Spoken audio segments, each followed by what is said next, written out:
Welcome to our channel. Today we how to uninstall Google Chrome extensions for tax forms, quick tutorial step by step clearly. To uninstall Google Chrome extensions, start by opening your Google Chrome browser. Locate the three vertical dots in the upper right corner of your browser window. Click on these dots to open the Chrome menu. From the menu, select More Tools. In the submenu, click on Extensions. This will take you to the Extensions page. Scroll through the list to find the extension you want to uninstall. Once you find it, look for the switch or the remove button associated with that extension. If you see the remove button, click on it. A confirmation dialog will pop up asking if you want to remove the extension. Click Remove again to confirm the action. After the extension is uninstalled, it will no longer appear in your list. To ensure the removal is complete, you can refresh the extensions page. If needed, repeat these steps for any other extensions you wish to uninstall. Once finished, you can close the Extensions tab. Your Chrome browser is now free of the unwanted extension.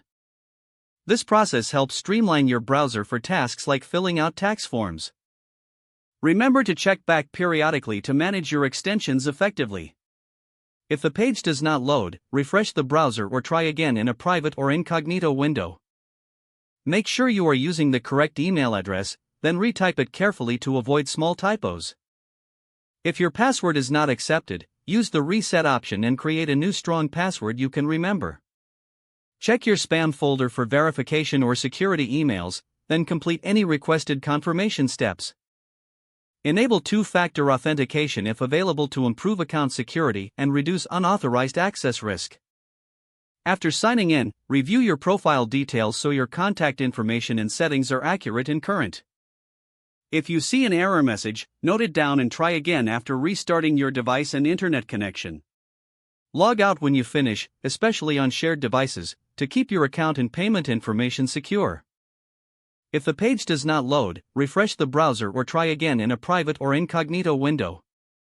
Make sure you are using the correct email address, then retype it carefully to avoid small typos. If your password is not accepted, use the reset option and create a new strong password you can remember. Check your spam folder for verification or security emails, then complete any requested confirmation steps. Don't forget to like this video and subscribe to our channel for more step-by-step tech guides.